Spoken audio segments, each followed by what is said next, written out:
Genesis 9 describes the aftermath of the flood and God's covenant with Noah and all living creatures.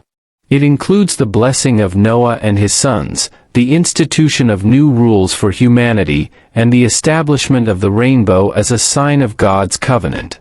God's blessing. God blesses Noah and his sons, commanding them to be fruitful and multiply, and fill the earth. This blessing echoes the original command given to Adam and Eve, marking a new beginning for humanity.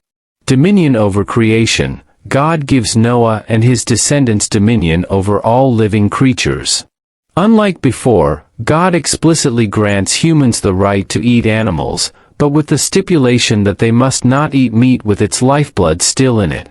Sanctity of life. God emphasizes the sanctity of human life by instituting the principle of justice for murder.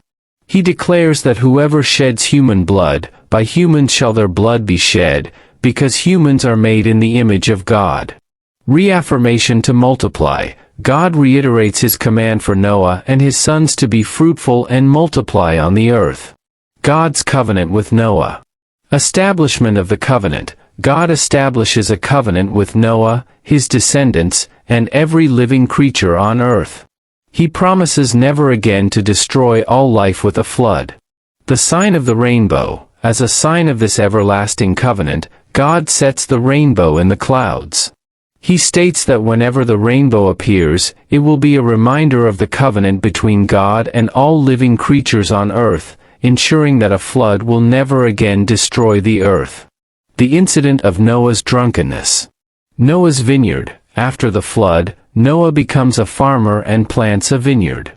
He drinks some of the wine, becomes drunk, and lies uncovered inside his tent. The actions of Ham and his brothers. Ham, the father of Canaan, sees his father's nakedness and tells his two brothers, Shem and Japheth. Instead of following Ham's example, Shem and Japheth respectfully cover their father without looking at him. Noah's curse and blessing. When Noah wakes up and learns what Ham has done, he curses Ham's son, Canaan, declaring that Canaan will be a servant to his brothers. Noah then blesses Shem and Japheth, saying that God will extend Japheth's territory and that Japheth will live in the tents of Shem, while Canaan will be their servant. The death of Noah. The chapter concludes by stating that Noah lived 350 years after the flood and died at the age of 950. Key themes in Genesis 9. 1. God's covenant faithfulness. The chapter highlights God's faithfulness in establishing a covenant with Noah and all living creatures, promising never to destroy the earth with a flood again. 2. Sanctity of human life. The institution of capital punishment for murder underscores the sacredness of human life, which is created in the image of God.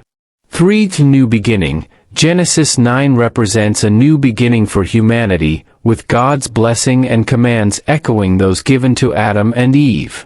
4. The consequences of sin. The incident with Noah's drunkenness and Ham's actions illustrates the ongoing presence of sin in the world, even after the flood, and the lasting consequences of disrespect and dishonor. Genesis 9 is a pivotal chapter that emphasizes God's mercy, the sanctity of life, and the ongoing challenges of living in a world still affected by sin. It also sets the stage for the future relationships between the descendants of Noah's sons.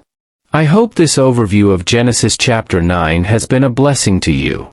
If it has, please consider subscribing to this channel, liking the video to help others find it, and sharing it with someone to spread God's word. Thank you, and I look forward to seeing you next time. God bless you.